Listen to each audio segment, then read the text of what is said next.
Are you a landlord and you own 1 or 2 properties and you've seen some of the benefits of investing in real estate and you wanna buy more properties, but you can't figure out how to buy more without draining your savings? Or maybe you own a couple of properties and you're constantly thinking about, "What systems do I need to have? Am I missing something? Is there something I should be doing differently? How do I get more of my time back so this actually helps me instead of taking from me?"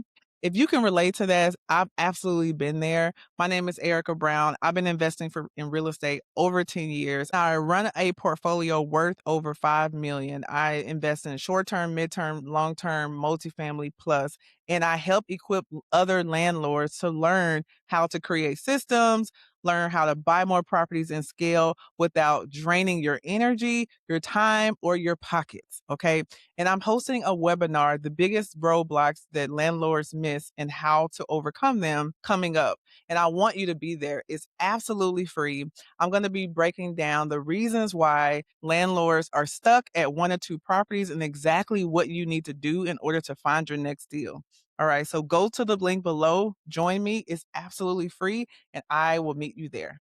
Here's what most landlords don't realize. Your W 2 income is not the only way to qualify for your next investment property. Let's talk about one of the most missed loans that landlords sleep on that they have no idea about that can really unlock your opportunity to qualify for your next deal so much easier than your first couple properties. It is called DSCR loan, DSCR, debt service coverage ratio. These types of loans are not based off of your personal income. These loans are based off of the asset. It's called asset-based lending. So depending on the amount of rental income and cash flow that the property can make will help to determine if you qualify for the loan. As long as you have at least a 680 credit score from a personal standpoint, that is all they're concerned. They're not looking at your tax returns. They're not looking at your W-2 income paycheck. They're not looking at your student loans or your debt. They're looking at the property that you're purchasing. If you were to rent it out, does it cash flow? That's what they're looking at. DSCR loans are perfect for people who don't receive traditional income.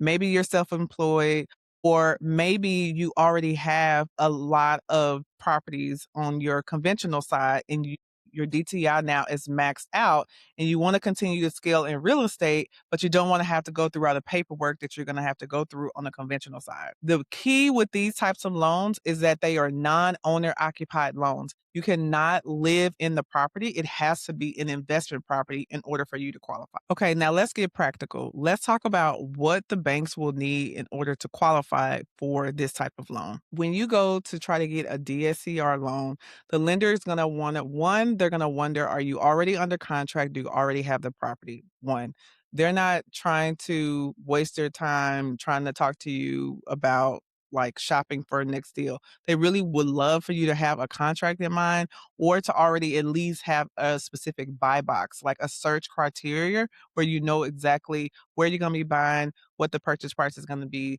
so they can issue you something that you can use for proof of funds so that you can begin shopping for a property. Once you get that contract, they're going to want to know, what is the property projected to be worth? They want to know how much you're buying the property for. Do you need to do any renovations or is it already turnkey ready to go? How much can you rent the property out? What the rental strategy is for the property? And then based on that, there is a certain calculation. Generally, I teach my clients how to use the 70% rule, because if you follow the 70% rule, then you will cover. Here's what your lenders are looking for when you go to qualify for a DSCR loan. They're looking at, do you have at least a 680 credit score? Okay.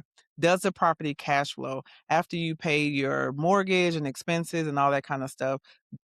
And they're looking at, do you have some type of reserve that you can put aside for the property? And that is per lender. Different lenders have different requirements, but ultimately, that's what they're going to be looking for when you go to get a DSCR loan. They're also going to be looking for, if you have other rental properties, they may ask you for your profit and loss statements or your rent rolls from your other properties.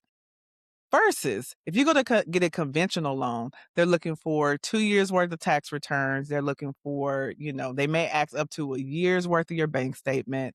They are looking for you to have, 680 to 700 minimum credit score. They're looking for you to have 6 months of reserves.